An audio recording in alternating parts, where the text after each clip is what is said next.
Hi guys, I wanted to give you a couple of hacks for DoorDash so you can make the most money. I've seen a lot of YouTubers trying out DoorDash, in one day, and you have to kind of find an algorithm just like YouTube, just like Instagram, to figure out how to make the most money. So I'm going to share with you guys the hacks that I found that work to make the most money each day.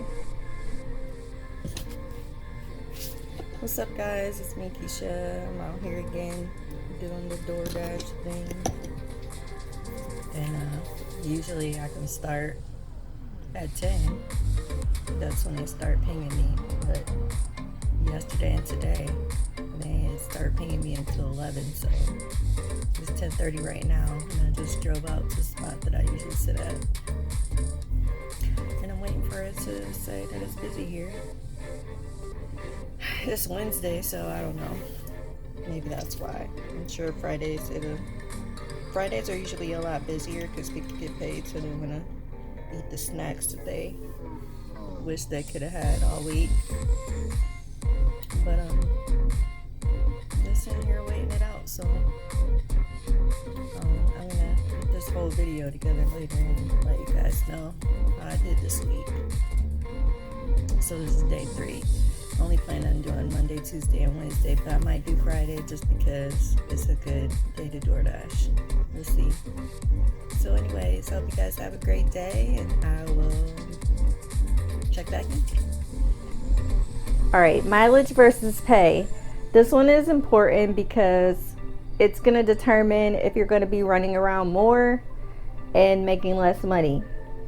But you only have a couple seconds to decide whether or not you want to take the offer that they're giving you. So when you see it come up on the screen, your eyes should immediately go to how much are they trying to pay you and how many miles away.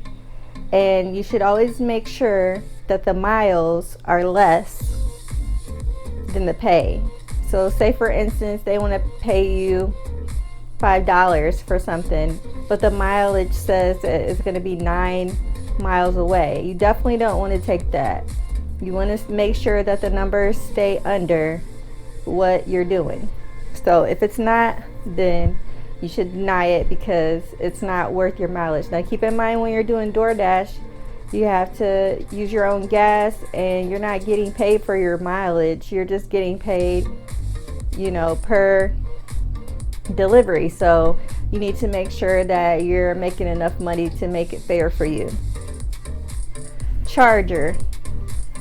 So when you first start DoorDash, they tell you to make sure you have gas in your car and have your charger. And yeah, those things are important, but I need to tell you that only just because this has happened to me.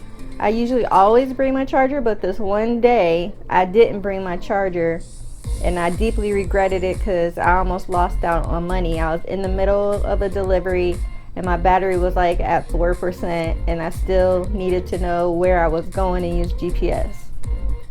So I just want you to keep in mind, and mind you, I have a Samsung Note, so the battery is usually really pretty good, but when you're running GPS constantly and it's constantly pulling from their app, it definitely drains your battery super duper fast. Like in 10 minutes I was down like 20 or 30%. So that's a big one, is to always have a backup charger or a charger in the car with you, so you don't miss out on any money, because if you don't make your delivery, you're definitely not getting paid.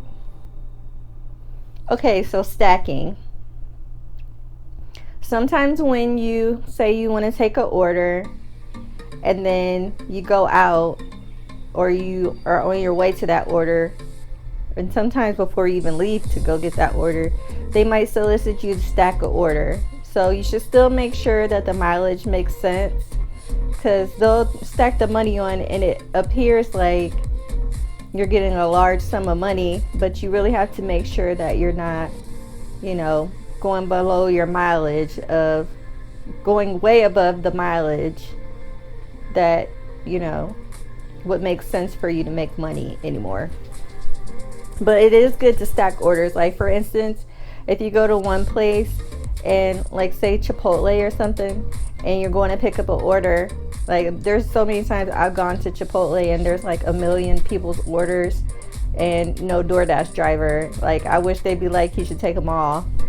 But anyway, if they tell you to stack the order and you're going in the same direction, then, you know, why not? And their GPS will know that you're going in that direction anyway, so it'll make sense for you. So you really don't have to think about it too much. But definitely do stacking. That helps you make more money, and it saves you a lot of time because you don't have to go back to the same store twice. All right, so Google search.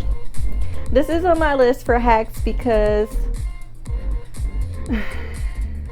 I think when you go out to DoorDash, it's like they kind of tell you where you should go, but it's not always the best places to go. So when I say Google search, I'm like, go into your Google search and look in your local area and try to find out, like, what are the restaurants that offer DoorDash, so you know, like, what places. Because, you know, when I'm driving, sometimes I'll see, you know, the Pizza Man or Jimmy John's, and, you know, they all have their own delivery person, but a lot of people are connected directly to DoorDash, and so they rely on us as their drivers.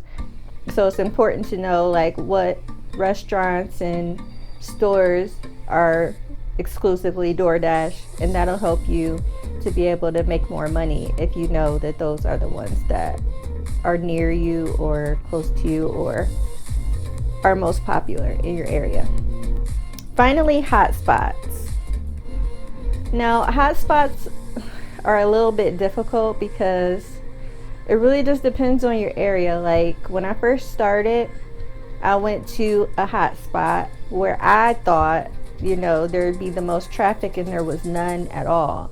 So my hack for you is don't always depend on where they say the hotspot is, because it might be a gas station. Like, you just don't even know what is really in these hotspots because they don't have actual people, you know, looking around to see what it is. So, and when they do hotspots, it's just like a big general area. So it could be like a bunch of restaurants there, and that's why it's good to, like, do your research of who's actually doing the deliveries through DoorDash. But yeah, I wouldn't pay too much attention to hotspots because it might waste your time. Like, really focus more on, you know, what companies will get you the biggest orders for DoorDash, and those will probably have the best tips. So, like, sit down restaurants, if they do DoorDash, I would, you know, hang out there in their parking lot so you can get pinged that you're closest to the location and go there instead of, you know, hotspots. If you have to use a hotspot, at least find one that has like multiple restaurants like that, where you know, like, I don't know about Cheesecake Factory or anything like that, but, you know, their orders are more expensive, and if somebody's ordering lunch or dinner, then their orders are going to be bigger, which means your tips are probably going to be bigger. So just keep that in mind. So the mileage versus pay, make sure that you have a charger at all times. Stack your orders whenever you're able to make more money in less time. Google search which restaurants are exclusively using DoorDash, and don't pay too much attention to the hotspots. Just go to where you feel like you'll get the most largest orders, or where there's a big bulk of restaurants that do delivery through DoorDash. And those were my hacks for DoorDash. So I hope this helps you make some extra money, and good luck to you. If you have any questions or comments, leave them down below in the description. So, you know, we self-taught bosses, so we're gonna go out there and get that money. And if I have new hacks or any other suggestions for you to make extra money, I'm gonna put it on this channel. If you have any other hacks for DoorDash for anybody that watches this video, leave your comments down below to help them out, and I'll see you in the next video.